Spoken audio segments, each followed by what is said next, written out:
This evening, once again, we have another great discussion about specialty courts. And as you can see on the screen, we have a very diverse panel. This is also, again, with our law enforcement partners at the Kane County State's Attorney's Office. Glad to be having these monthly. These Facebook discussions will stay live. They'll also be on our Spotify and YouTube for anyone to see.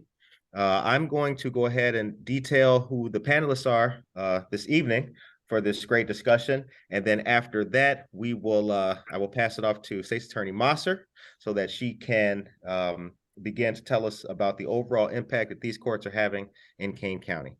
So first we have the Honorable Judge Cruz of the 16th Judicial Circuit.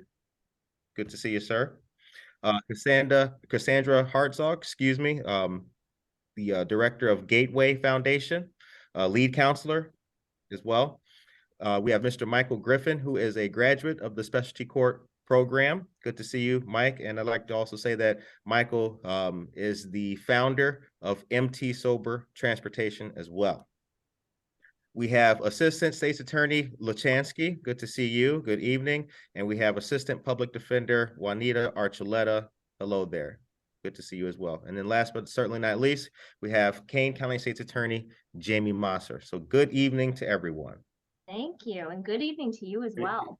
All right. Well, first of all, we're doing this a little bit differently, this Facebook Live, because typically I'm a part of the conversation and I'm adding things in, and I'm going to take myself out of this equation for the majority of this, because this panel of experts that you have before you are truly the people that you want to talk to, listen to, ask questions to, because they do this every day. And so I want to talk to you about what specialty courts are. Specialty courts are problem-solving courts that use strategies that are designed to address the root causes of criminal activity, and they do so by coordinating the efforts of prosecutors, defense attorneys and public defenders, court services, law enforcement, treatment providers, mental health services, and social service agencies. So essentially, it is a great group of people whose goal is to try to help an individual who is suffering from mental health issues, addiction issues, and a variety of other things that cause or become the reason why they're committing crime. And in Kane County, we have 4 different specialty courts. The one that we've had for the longest and that has been operating very successfully is our drug rehabilitative court. And that is designed for people who are committing criminal behavior due to substance use disorder, their addiction issues. We have a lot of people in that program who were charged with possessing drugs, but also doing other things like burglary or retail theft, where they were trying to get more money or trying to get more drugs just to feed the habit that they have. We have a treatment alternative court, which is a mental health court. And so again, this is for people who for a while probably had untreated mental health issues, or were even trying to treat their own mental health issues by using illegal substances. And again, that caused them to be in the criminal justice system. We have a veterans court, and the veterans court is designed for people who are veterans who have fought for us, and as a result of that may have underlying mental health issues or even substance use. And again, they get into our criminal justice system because of the service or what is an effect of the service that happened. And lastly, and I'm very proud to say this, we now have DUI rehabilitative court. And so this is our newest specialty court. We hopefully have accepted already somebody into the program, but this is designed for people who have multiple DUIs or people who we just continue to see over and over again, and there's something going on. Just sending them to treatment isn't enough. Because the idea behind this, and I'm not going to take it away from all of our wonderful panelists, is that there are people who need more than a judge saying to them, you have to get treatment. We need something more than a person just saying, hey, stop using heroin, because it's not that easy. We need a dedicated team of people who are going to truly help get somebody out of this situation. And so I think this is going to be a great discussion. People are going to learn a lot. Remember to put your questions in the chat box and we'll answer them as we go. So I will kick this right back to you, Curtis. All right. Thank you very much for that. And thank you for detailing and describing the courts as well. So Assistant State's Attorney Lachanski, the first question is to you. Please describe your role in these courts. Yeah, so as an assistant state's attorney, I have a couple roles. First off, I'm involved in first agreeing for the defendant to potentially apply to any of the treatment courts. Once they do apply, then they have to be assessed. And then after the assessment, the team still does a full vote on whether or not they come in. Once they are accepted in the program, I also would prepare a plea agreement. Usually that includes a deferral, which means a dismissal of the charges. The only real exception to that would be DUI court, where they're still taking a conviction on a misdemeanor DUI that has been amended down. So that gives them the benefit of an incentive to complete the program. And then as the case progresses, I would also be involved in suggesting incentives or sanctions and also treatment recommendations based on the weekly staffings that we do. When you say amended down, what does that mean? So that means for the DUI courts, for example, they're going to be coming in on a felony charge. In most cases, not all, but in most cases, if they successfully complete all terms, rules, and requirements of the DUI court program, at the end, they would be allowed to withdraw their plea, and they would take a conviction on the Class A misdemeanor instead. A lot of the times, though, we would have to amend the charge up front so that they would be pleading to the Class A as well as the felony, if that makes sense. It does. So it gives them the, like you said, the incentive. The incentive is that, wow, I'm really, this is a blessing, to use that word. I'll just use it at the moment, and that's an incentive to complete a less so serious most charge. of our people, the biggest incentive is to avoid prison. And then the secondary incentive would also be to avoid a felony conviction. Felony conviction. Okay. The next question is, what have you learned about the types of defendants who come before the court, given the individualized nature of these courts? Is that also directed to me?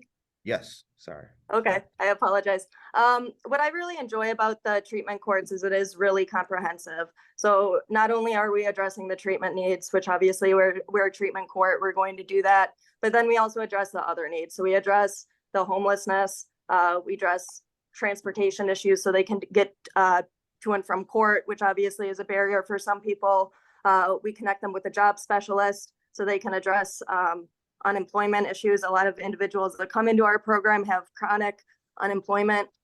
So when we address those issues, it also sets them up so that they're more likely to be successful addressing the treatment needs as well. All right. Thank you very much for that. And you guys can hear me good? Okay. All right. Always nervous with these Zooms sometimes. Weak microphones on your computer. Good evening, Judge Cruz. How are you? Good. How are you, Curtis? I'm okay. I'm doing well. Sir. Thank you. Thank you for asking. So please explain your role as circuit court judge and the impact of the specialty courts as an alternative to incarceration. All right. So my role specifically is we did start up our DUI treatment court within the last 2 months. And I'm the beneficiary of all of the good hard work and success of our other courts that State's Attorney Mosser just mentioned, where they've been able to transform lives through these through the role of the program and all the strategic partners that are involved in the program as well. So what ends up happening is the judges like myself now get to step out of the traditional role of being neutral and just either accepting or not accepting a plea agreement and sentencing someone, to now being actively involved with individuals who participate in the program and being able to talk to them on a regular basis, have them talk to me on a regular basis, have contact with treatment providers, understand their challenges, and then help guide them to success. And as Ms. Lachanski indicated, the system about 20 years ago was overwhelmed with individuals who just kept coming back with substance use disorders over and over and over again, and there was no solution for it. And these drug courts were designed, and treatment alternative courts were designed to help address some of the underlying issues that cause some of these substance abuse disorders, which a lot of times is childhood trauma. It could be mental health issues. It could be a number of things that these drug courts have been successful at helping individuals. They tell us people, places, and things. You got to avoid the people that have gotten you into some of these issues, the places where it happens, and the things that may cause you to go back to some of these problems. And so we get to help guide individuals to create new people to associate with, go to new places, and also find positive things to help get them rehabilitated into being productive as well.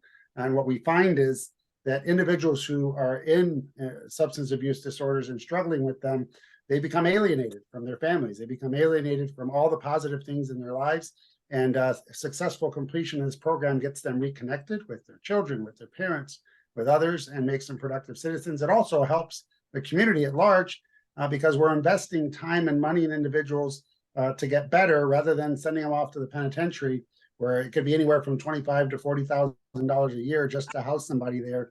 And when they come out, they're no better than when they went in. So I'm excited for the prospect to help transform lives, help individuals get the help that I think they desperately need, and working with a great team as well. And we're going to talk about the DUI courts in detail too, with some of the information that's readily available online for other folks to check out as well. And you mentioned ending recidivism. I do know that that's really been a big push of Kane County Sheriff Kane and his various different efforts that he's got going on at the Kane County jail as well. So kudos on that. Okay, good evening, Ms. Hartzog. Can you tell us about the Gateway Foundation and your role in this specialty court processes? Hi, so Gateway Foundation is one of the largest treatment providers in the nation. We have over 16 facilities in Illinois, but we're also located in other states where they provide services like in the jails, like in Georgia, Florida, Missouri, Michigan, Texas, Wyoming. So my role on the Kane County Drug Court team is that I'm the liaison for Gateway Foundation. And so I call myself like the middleman. I'm the person, like when we need a participant to get into treatment, ASAP, I'm the one that goes back and forth with admission and, just trying to make sure that transition to treatment is smooth. Okay, thank you very much for that. That was a nice smooth pass off too as well. Smooth. And I would go to Assistant Public Defender Juanita Archuleta. Hello there. Good evening to you. Hi, Curtis. Nice to see you again. Nice to see you again. We did have a pre-discussion for everyone who is at home and watching this, and it was a really good pre-discussion. So it's nice to start off on a good note and roll right into some information for folks this particular evening. So can you please explain your role as Assistant Public Defender within the specialty court system as well? And then we're going to talk about the application in this discussion too as well. So I represent the people who have been sentenced to these programs. Participation in any one of the treatment courts is completely voluntary. So no one could be sentenced to do any of these programs against their will. They usually ask for it. And there's either an agreement with the state to have a sentence of probation with whichever particular court, or if the state is objecting, they can ask the judge to sentence them to one of the treatment courts. So my role on the court is I am part of the treatment court team, but I'm also the attorney for the participants. So I represent their legal rights and I'm their voice at staffings and in court. All right, thank you very much for that. And now, without further delay, Mr. Griffin, how are you? I'm good. How you doing? I'm doing well, sir. Doing well. You are a graduate of the specialty court program, correct? Yes. Okay. Can you please tell us about the program, your interaction with it, and a little bit about your story, sir?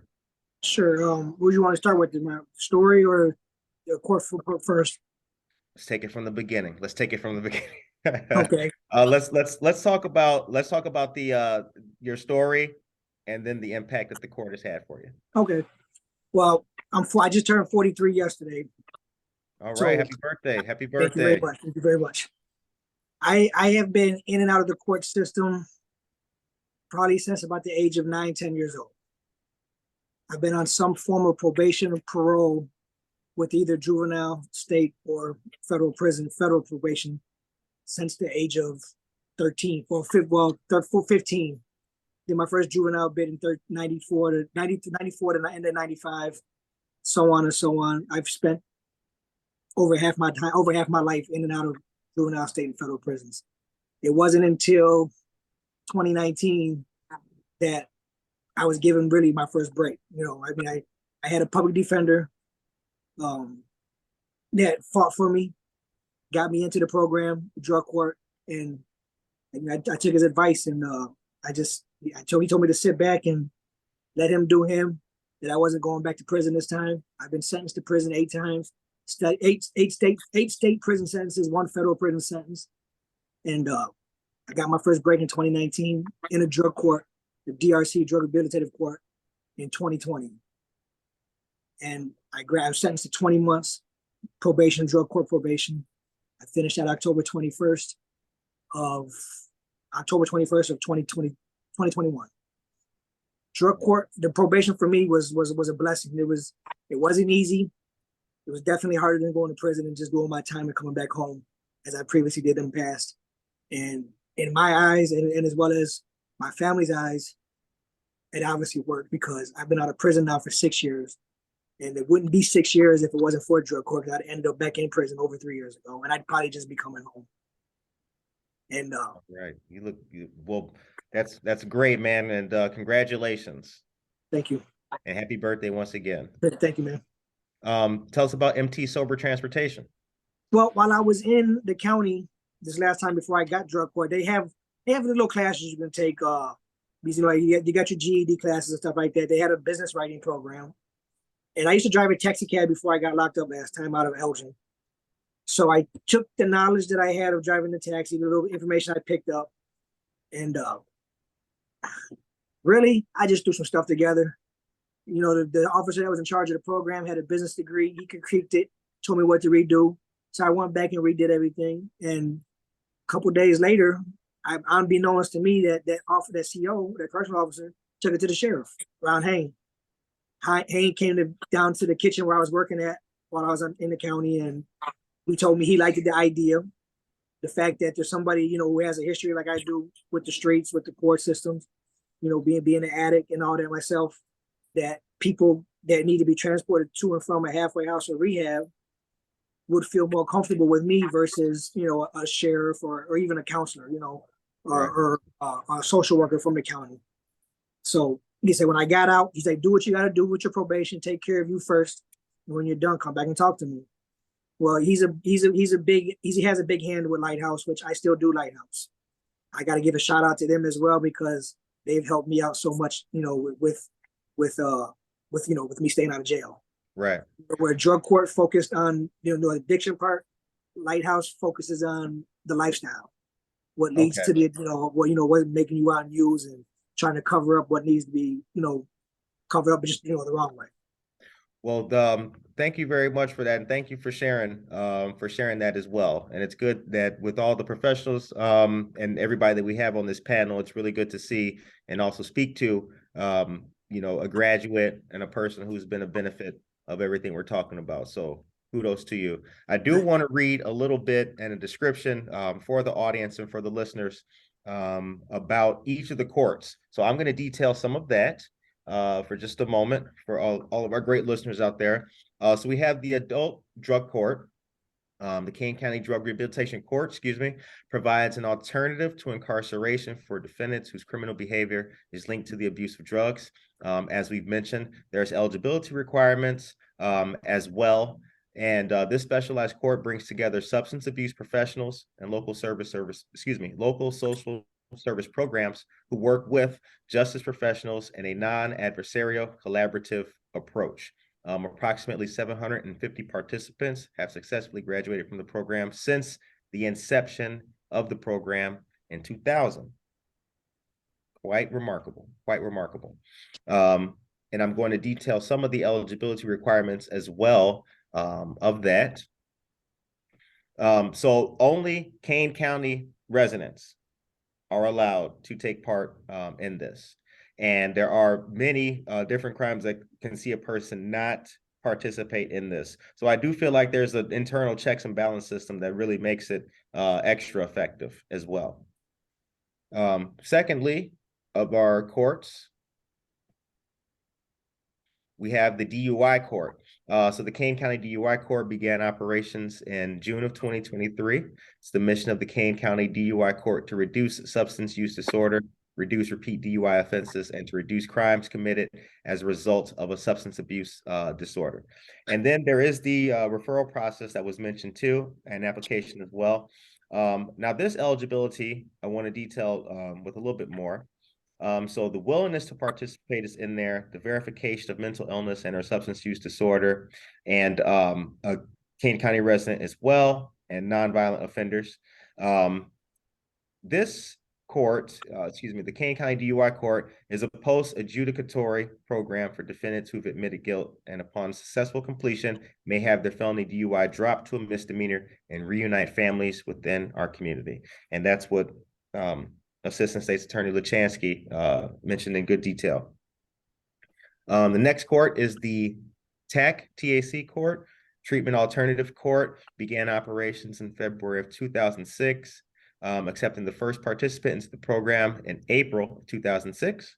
And the mission of the TAC Court is to guarantee justice for criminal defendants with mental illness, co-occurring disorders, and developmental disabilities, to enhance public safety and promote the continuity of mental health care in the community. Okay. And then last but not least is the Veterans Treatment Court. The Kane County Veterans Treatment Court began operations in May 2018.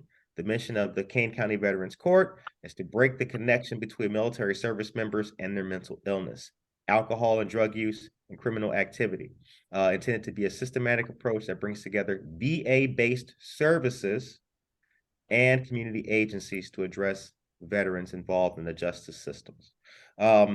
Specifically with this court, you guys work with, or the county works with the Veterans, Jacob Zimmerman, and the Veterans Admissions or Assistance Commission. Can you talk about the Veterans Court and what do you see from some of the veterans and service members in Kane County who come to this court? Anyone can take that. So yes, we do work with the Veterans Assistance Commission. We also have another team member who's a VJO, a Veterans Justice Outreach Worker. And that person is the liaison between the Veterans Court and the VA. And a person does have to be a veteran. They have to be eligible for services from the VA. Like you said, they have to be a Kane County resident for all the courts, and that's because probation has to be able to monitor them in the community, and they're only allowed to monitor people who are within the Kane County boundaries. But the difference between Veterans Court and the other courts is in Veterans Court, the participants also have a veteran mentor. So they have someone that they can relate to who knows the military culture. And it's a way of letting them have another person who can be part of their support system. How are the veteran mentors found or sourced? I didn't mean to cut you off. I'm sorry. No, go ahead. What was the question? How are the veteran mentors found or sourced? How are those people found to partner up with the person, the individual? We have a veteran mentor coordinator who's also a veteran. Okay. And I believe they go to places where veterans hang out, VFW halls, places like that. They have veterans networks. Jacob Zimmerman has been really instrumental in helping to identify other veterans who'd be willing to serve as mentors. And that's another voluntary position also. All right. Very cool. Very cool. Judge Cruz, Yes. do you see many veterans in your court, and how do you what is your approach when you meet with someone who may have PTSD and other factors to deal with? So it's interesting because I currently sit in as the presiding judge of our misdemeanor DUI traffic division. So I hear DUI cases most of the day, and Veterans Court will accept misdemeanor DUIs as well, where the DUI treatment court only works with felony offenses. But I've made recommendations for individuals who are veterans who have some of the issues with PTSD to then go into and be accepted into the Veterans Court as well, because the resources are there. Thankfully, the VA takes good care of their veterans, and they have more resources available for them to overcome some of the disorders that they face. And obviously, you're a veteran as well, Curtis, if I recall. U.S. Navy. That's correct. Go You know, Navy. my father served as well, so I understand the lifestyle and the challenges. And like I said, grateful that the VA is there to give the resources to the veterans, which I think they deserve. That's right. Your father was Army. Correct. That's correct. That's correct. So another question I have, which goes to the I think to the eligibility process, is when a person has come before the court,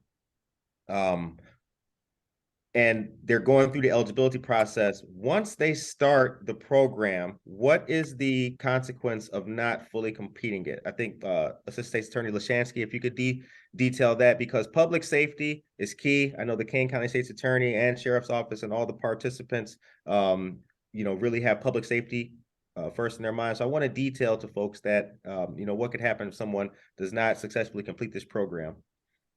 Sure. So when they plead in, they're placed on probation. So anytime they have any violation of rules, I could file a probation violation. In these treatment courts, I could also file what's called a motion to terminate. So at that point, if I file a motion to terminate, it's a two-step process that it would then trigger. First, I would set it for hearing. The hearing is just whether or not they violated probation in some way. I would only have to prove one of those, and then we could go forward to sentencing.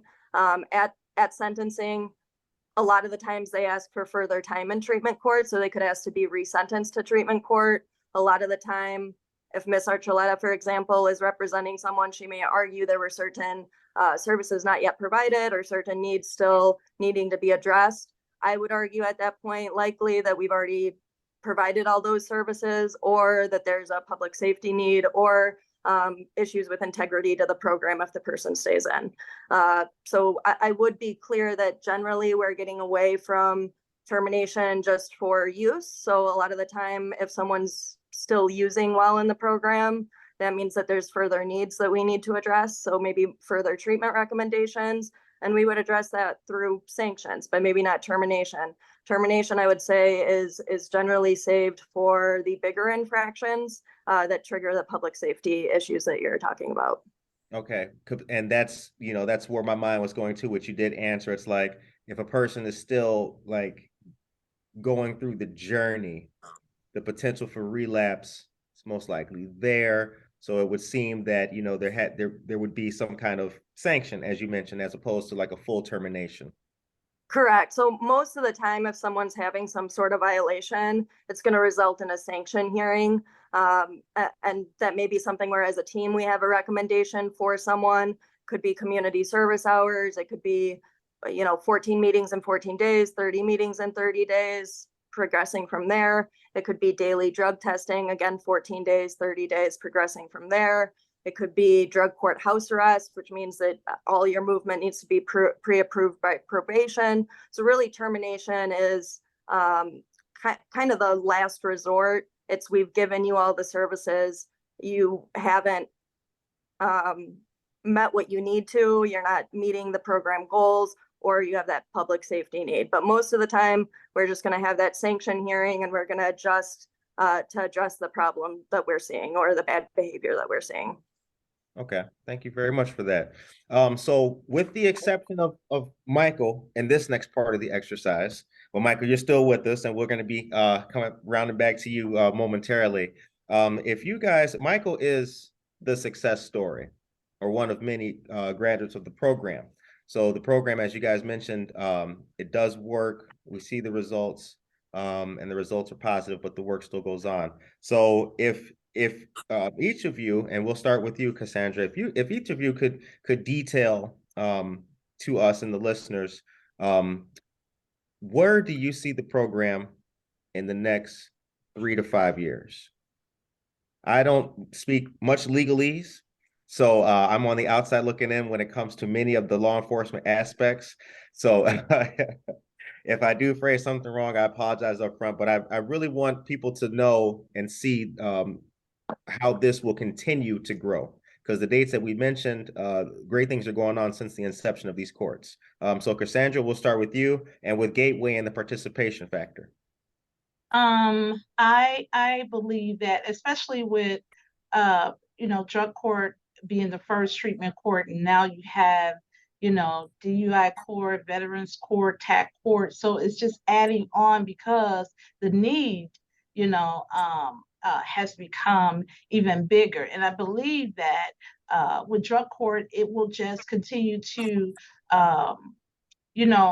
become even more needed with the different substances that people are starting to use or to explore. There's so many different things. At first it used to be just alcohol and marijuana and cocaine, and heroin, but now you have this thing called trank, and and people are still using inhalants. So it's so many different things, and with treatment, the treatment courses, giving that opportunity, for those to get the help that they need, to be able to go to treatment, get the tools that they need, and still have that kind of heading over them, with the drug court, because some people that struggle with substance use disorder, you just can't put them out there by themselves and think that they're going to recover. They need the help and the support, of the probation officers and the therapists and the psychiatrists and all those other different things. But I think it's just going to continue to just advance. And I think that, the more resources that we get, the better the system will be, and the better options that we'll have for those participants. All right. We'll go in the rotation that I currently have, which would be Assistant State's Attorney Lachanski next. Yeah, so I think Cassandra made a good point that we'll just get more resources the further we go. And the more I think that studies show that it continues to be effective, I think that's obviously helpful for the program. I think for our office, it's been good that we're letting truly objectively high risk, high need individuals into the program. Each program has a very specific cutoff risk and need level. And if those individuals aren't the ones going into the program, you aren't going to see the success rates. So we really do need the high risk, high need individuals, the individuals that are returning to prison over and over again in the program, so that we can make the change that we want to see. Additionally, regarding the resources, I think we're learning more and more about trauma, which is helpful. So I think we're getting better and better at including that in treatment plans, because obviously individuals aren't just using drugs generally because they want to. A lot of the times there's traumatic events that cause that as well. So I think we're learning more about that as a team and as just treatment courts as a whole as well.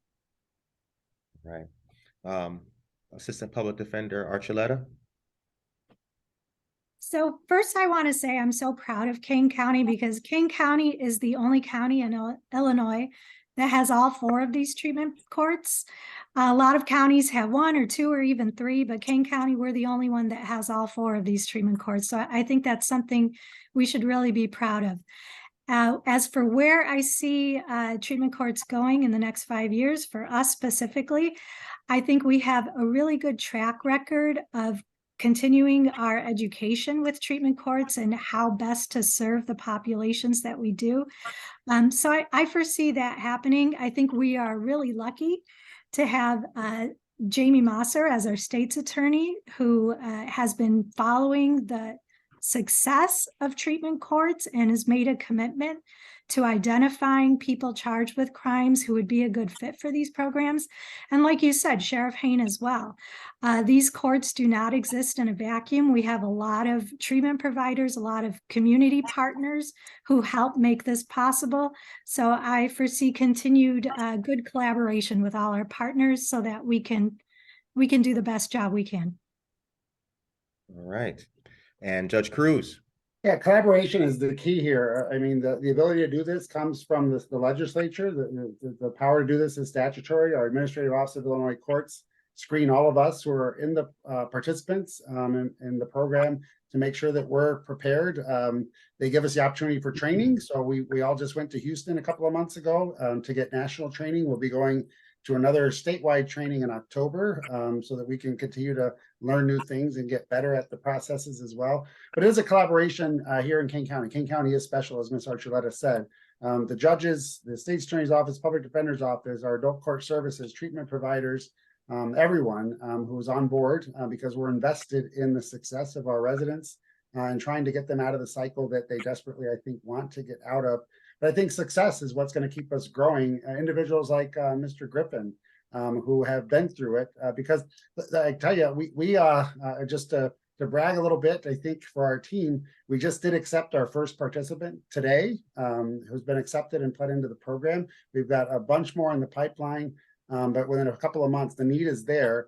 But individuals like Mr. Griffin, the program is not, and he can tell you, it's not easy. It's probably easier to go to the penitentiary and come back. And when I was admonishing the individual who agreed to come in today, I mentioned that this is not going to be easy. It's going to be hard. It's going to be something unusual for you, but everyone in this room is invested in your success. And it's nice to, for some of these individuals, it's the first time anybody's actually said, I'm here for you. I want you to succeed. And they haven't heard that for a long time because their substance use disorders have caused the alienation of the people closest to them. But I think the success of people like Mr. Griffin and the fact that he realizes the benefit and then he goes and he's paying it forward to others, there are more and more. And as we get more and more individuals, some of them become counselors. Some of them go back to help the individuals who are struggling with what they did. But I think they're the biggest spokespersons for these things to grow in the future. Mike, you know, you mentioned you share with us your story. Did you ever think that there'd be a time when the justice system did care about people? Remember when it didn't? Remember when it was just lock them up? Yeah, honestly, no. It feels good, doesn't it? The sheriff, yeah, it definitely does. The sheriff Kane, I used to see him come in on the decks. Like that's the first time I ever seen the sheriff come in on the deck, in the county jail. Like you might see the sheriff in the old county or even in the new county walk down the halls, but he took the time to actually come in and talk to us. It's a beautiful thing. Yeah.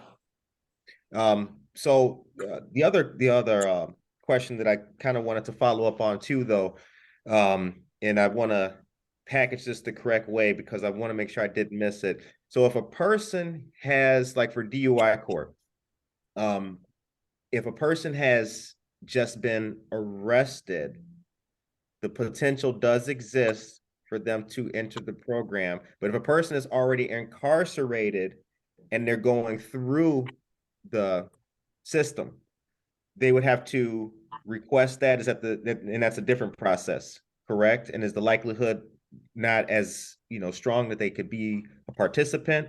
I just want to talk about like getting arrested and going through it, and then actually being in custody, perhaps going through and then fighting the case, as they say. Whether or not you're in custody doesn't make a difference. As long as you're charged with the offense, you can apply if you're a King County resident. Okay. All right. And there's no, you would have to, no statute of limitations. You'd have to like successfully not be over with the case going through it to apply for it. And if I'm the defendant and Ms. Archuleta is my public defender, hopefully, right? I could say, please, I'd like to apply for the program. Hopefully my judge is Rene Cruz. So it would have to be pre-sentence. Once you're sentenced to something, then you're not, you would no longer qualify. But as long as your case is still pre-trial, you can apply. And actually, the studies would tell you that the sooner you get in, the better. But then everyone has a right to fight their case, contest their case. A lot of times that takes time to get all the information, what we refer to as discovery, police reports, videos. All those things take time. But the sooner we can get somebody into the program, the success rates increase exponentially. And what are the Ms. Hartzog did talk about the rise in some of the drugs. I think crank is what she mentioned. But what other substances are out there that are being abused that are filling up the courts and really taking over in Kane County now? What's pertinent out there so people can know about it and be safe and be aware? I would say that meth is on the rise, heroin's on the rise, fentanyl's on the rise. Cocaine, I think, has been pretty steady over the years. Okay. All right.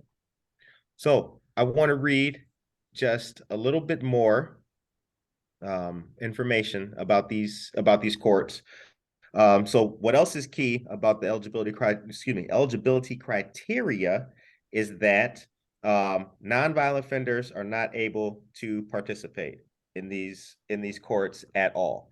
I think that's key to highlight as well, because people should know that like public safety is forefront when it comes to these, and keeping people safe and making sure that the wrong kind of person does not participate in these. Judge, like you're going to say something. I'm sorry if I I think you said nonviolent, but I think you meant violent offenders. So there's certain violent offenses that do not qualify. Okay, that's exactly what I meant. Thank you very much. And through the coordinated efforts of the judiciary, this is specifically about the Veterans Court. Through the coordinated efforts of the judiciary, staff, and community service providers, the Kane County Veterans Treatment Court seeks to improve the community by helping veterans successfully complete the mental health substance abuse treatment and remain clean and sober in the community. And since Jake Zimmerman is part of the Kane County Veterans Assistance Commission, and there's a lot of different veteran organizations out there, if anybody is watching this later or hears this later, even on Spotify, anywhere, if they know a veteran or someone who is having issues, they should definitely reach out to this, because unfortunately, as we know, a lot of veterans may not seek the help when they actually need the help. There is a stigma attached sometimes with male veterans about asking for that help. So if you can hear the voice and you hear about it and you need that help, please reach out to the Veterans Treatment Court. That's very important. Okay. So the time right now is 6:44. So I think that we will start to wind down. I do want to talk to Michael just a little bit more. So Michael, right now, when you come across people, whether it's through MT Sober Transportation, or however you meet folks, especially working with Rene, how do you present your story, and have you been successful in bringing anybody else who had an issue to the courts, or getting them help through the legal through Sheriff Hayne or anything else? And then we're going to talk about the car show that he has coming up. Well, first, I don't deny or hide my prior or in previous, and still, even though I'm not using them, we're still current addictions. Don't go away. I'm open and upfront about what I use, what I've been through, time, prison, stuff like that. And I always tell them my biggest, the smartest thing I did when I got out probation was I left my area. I moved. I'm originally from Elgin, out of Kane County. Area. Okay, sorry. Best decision I made was I left my area, and I cut off probably over 90% of the people I grew up and hung around. I talked to very few people that I grew up with, because they're not on the same page. They're still doing what they do. We see each other. I say hi, but I tell people, when you go in there, be honest. Obviously, you need to find somebody that you can talk to, relate to, and open up to. But when you do, man, just be honest. And then the other best thing I did for myself is I started doing things that I've always wanted to do. During drug court, I went skydiving 2 times, and then once afterwards. Start with the little things, work your way up. Man, whew, even I'm not there yet. Even I'm not there yet. And he just turned 43. I just turned 41. So yeah, we're about the same age, man. We're about the same age. I would have thought 31, man. I would have thought 31. Oh, thank you. You flatterer, you. Okay, so the time is 6:46.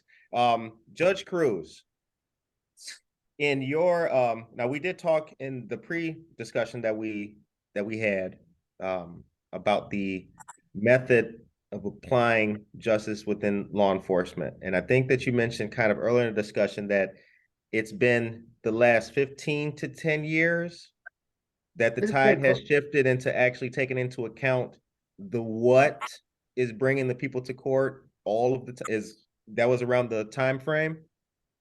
That's been probably closer to 20, but yeah, so the idea is, why do we keep seeing the same people over and over again with the same issue over and over again? We have to find reasons why, otherwise the system's going to shut down. But the drug courts nationally started because of that mindset of, let's ask why. Let's ask why the individuals keep coming back. Obviously, what we're doing is not working. And then several individuals got together and started examining the why, which was, trauma of some sort, maybe some underlying health issues of some sort, and trying to address those to try and break the cycle of the substance abuse disorders. Does this overall, and will we ever see, this may be more of an opinion-based question, you guys can chime in on this. Will we ever see, is it possible to see a reduction of folks with these traumas, with these issues, many of them long-term compounded issues, right? You go to jail for something, you lose your job. Now you have an extra issue to deal with.